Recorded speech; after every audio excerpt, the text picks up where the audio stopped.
আমি জামাতে যে কজনই লোকরে দেখেছি, আমার কাছে একজনকেও ব্যক্তিগতভাবে মনে হয়নি যে এরা যুদ্ধ অপরাধী। আর সংসদে যাচ্ছেন মুক্তিযোদ্ধা ফজলুর রহমান, তাকে নিয়ে একটা আলোচনা ছিল। কারণ তিনি মুক্তিযুদ্ধের পক্ষে তখন আসলে কেউ বলতে পারত না। ওই সময়টা তিনি খুবই জোরালো কণ্ঠে বলতেন। তিনি জয়ী হয়ে এলেন বিশাল ব্যবধানে। অনেকেই বলছেন এটা একটা মুক্তিযোদ্ধাদের একটা জয় হয়েছে, মুক্তিযুদ্ধের জয় হয়েছে। অন্যদিকে এটিএম আজহারুল ইসলাম, যিনি মানবতা বিরোধী অপরাধে ফাঁসির দণ্ডপ্রাপ্ত আসামি ছিলেন, তিনিও খালাস হয়ে গেছেন যদিও, এবং এখন তিনিও বিশাল ব্যবধানেই তিনিও সংসদে গেছেন। আইটিএম আজহার সাহেবের সাথে আমি ছিলাম, মানে জেলখানাতে ছিলাম এবং একই রুমে ছিলাম। মানে অবাক করার ব্যাপার হলো যে নাইস ম্যান। ফার্স্ট থিং হলো যে আমি জামাতে যে কজনই লোকরে দেখেছি, আমার কাছে একজনকেও ব্যক্তিগতভাবে মনে হয়নি যে এরা যুদ্ধ অপরাধী। মনে হয় না যে একাত্তরে খুন, ধর্ষণ, রাহাজানির সাথে এই মানুষগুলো জড়িত। নিঃসন্দেহে একাত্তরে অনেক মন্দ কাজ হয়েছে।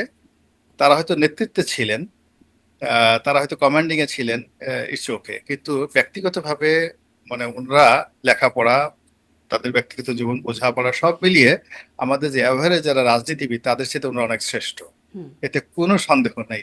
আপনি এই যে কামরুজ্জামান সাহেবকে আমরা ফাঁসি দিয়েছি, আপনি he was a asset in the politics. Kamaruzzaman সাহেব একজন অ্যাসেট ছিলেন।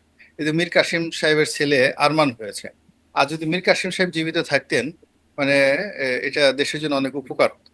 সে শুধুমাত্র জামাত নেতা ছিলেন না, তার ভিতরে যে উদ্যোক্তা হওয়ার যে গুণাবলীগুলো ছিল এবং তার ভিতরে যে ইনোভেটিভ পাওয়ার গুলো ছিল, এরকম মানুষ 10 লাখে একজন পাওয়া যায় না বাংলাদেশে। কাদের মোল্লার সামনে কলম ধরবে এখন বাংলাদেশে, আমি বলে দিতে পারি যে তার সামনে কলম ধরার মতো কামরুজ্জামান এবং কাদের মোল্লা, এই দুজনের সামনে কলম ধরবে বাংলা সাহিত্য, ইতিহাস, রাজনীতি কোনো একটা বিষয় নিয়ে বিএনপি এবং আওয়ামী লীগে প্রথম সারির একজন সিঙ্গেল নেতা নেই।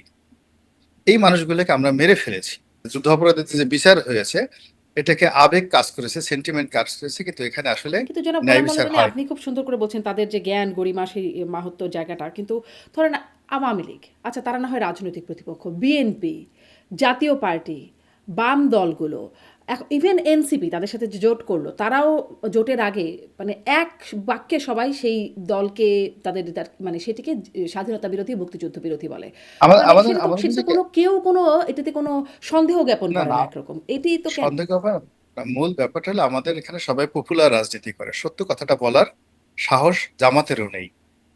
জামাত খুব সহজে স্বাধীনতার সময় তাদের যে কৃতকর্মগুলো, সেই কৃতকর্মগুলোর ব্যাপারে দায় স্বীকার করে যদি সত্য কথাগুলো সুন্দরভাবে বলতে পারত, যেমন আপনি ধরেন আমির, ডাক্তার শফিক করিম, বা তিনি একজন ডাক্তার। এখন এমবিবিএস ডাক্তার হয়তো মুখের কথা না, তার স্ত্রী ডাক্তার, তার ছেলে মেয়ে ডাক্তার, তার যে একটা ফ্যামিলি বন্ড, যেমন তাকে আমি পারি না, এখন তাকে নাম দিয়ে দিলাম সুম্মা শফিক।